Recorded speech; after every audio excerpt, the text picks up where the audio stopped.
امام حسین کی شہادت کے بعد فوج یزید نے رسول اللہ کی بیٹیوں کو قید کر دیا اور امام حسین اور ان کے ساتھیوں کو بے گور و کفن زمین کربلا پہ چھوڑ کے کوفہ و شام کی طرف روانہ ہو گئے۔ تو یوں رسول اللہ کا نواسا زمین کرب و بلا پہ بے گور و کفن پڑا رہا۔ اتنے میں ایک کبوتر آسمان سے اڑتا ہوا جب زمین کربلا سے گزرا تو وہ رسول اللہ کی مہک کو محسوس کرنے لگا اور دیکھا کہ امام حسین علیہ السلام کا جسم زمین کرب و بلا پہ بکھرا ہوا ہے، تو وہ چیختا ہوا آسمان میں پرواز کرتا رہا اور دوسرے پرندوں سے کہنے لگا کہ قیامت آ گئی، بی بی فاطمہ زہرا کے بیٹے کو قتل کر دیا گیا اور رسول اللہ کے خاندان کا خون زمین کرب و بلا پہ بکھرا ہوا ہے۔ تو یوں کبوتر کرب و بلا میں آ کر مقتل گاہ میں پھرنے لگے اور امام حسین علیہ السلام کے غم میں رونے لگے اور امام حسین کے خون کو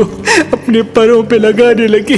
ان کبوتروں میں سے ایک کبوتر امام حسین کے خون کو اپنے پروں میں لے کے مکے کی طرف روانہ ہوا، دوسرا کبوتر امام حسین کے خون کو لے کے مدینے کی طرف روانہ ہوا، تیسرا کبوتر نجف کی طرف روانہ ہوا۔ تاریخ نے لکھا مدینے سے باہر سیام نام کا ایک یہودی رہتا تھا جس کی بیٹی کو کوڑ کا مرض تھا اور وہ نابینا تھی، اور یہ مرض کسی دوسرے کو نہ لگے اس لیے وہ روز ایک باغ میں اپنی بیٹی کو بند کر کے چلا جاتا تھا اور صبح آ کے اپنی بیٹی سے ملتا تھا۔ بس جیسے ہی اپنی بیٹی کو باغ میں چھوڑ کے واپس جائے اس کی بیٹی ایک درخت کے نیچے آ کے بیٹھ گئی اور اس درخت کے اوپر وہ کبوتر بیٹھا تھا جو امام حسین کا خون لے کے مدینے کی طرف آ رہا تھا۔ بس رات کو اس کبوتر کے پروں سے امام حسین کے خون کی ایک بوند اس نابینا کی ایک آنکھ میں گری، دوسری بوند دوسری آنکھ میں گری اور کچھ بوندیں اس کے چہرے پہ لگی۔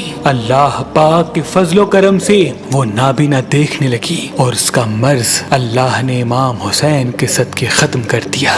بس جیسے ہی صبح اس کا بابا آئے تو وہ باغ میں ادھر ادھر دیکھے، پوچھنے لگے کہ میری بیٹی کہاں ہے۔ اتنے میں اس کی بیٹی آ کے کہنے لگی اے میرے بابا دیکھو میری آنکھیں صحیح ہو گئیں، میرا جسم صحیح ہو گیا، میری بیماری ختم ہو گئی۔ اس کے بابا نے پوچھا یہ کیسے ہوا؟ اس کی بیٹی رو کے کہنے لگی بابا جس درخت کے نیچے میں سو رہی تھی اس کے اوپر ایک کبوتر بیٹھا تھا جو پوری رات روتا رہا اور اس کا خون میرے جسم پہ گرتا رہا۔ بس جیسے ہی میں نے آنکھیں کھول کے دیکھنا چاہا تب سے مجھے ہر چیز نظر آ رہی ہے۔ اس شخص نے معلوم کیا تو اس کو معلوم ہوا کہ امام حسین علیہ السلام کا قتل ہو گیا اور اس کبوتر کے پروں میں امام حسین کا خون لگا ہوا تھا، جس کے معجزے سے اس کی بیٹی کو شفا ملی۔ وہ رسول اللہ پہ ایمان لے کے آیا اور مسلمان بن کے اپنی زندگی گزارنے لگا۔ سلام ہو رسول اللہ کے خاندان پر، سلام ہو اہل بیت کی عظمت پر، سلام ہو اس ناحق خون پر جو اسلام کی بقا کے لیے زمین کرب و بلا پہ بہتا رہا۔ اللہ کے ولی حضرت شاہ شمس تبریز نے فرمایا کہ حسینی عقیق پہننے سے نظر، تعویذ، جادو انسان پہ اثر نہیں کرتے اور انسان کے کاموں میں رکاوٹیں ختم ہونے لگتی ہیں۔ تو ابھی ہماری ویب سائٹ مہربانی.com پہ آئیں اور یہ پتھر حاصل کریں۔ آپ اپنا لکی پتھر ہماری اپلیکیشن جو گوگل پلے اسٹور اور آئی فون ایپ اسٹور پہ موجود ہے ان سے بھی حاصل کر سکتے ہیں۔ مزید معلومات کے لیے ہمارے نمبر پہ کال کریں۔ اللہ آپ کو سلامت رکھے۔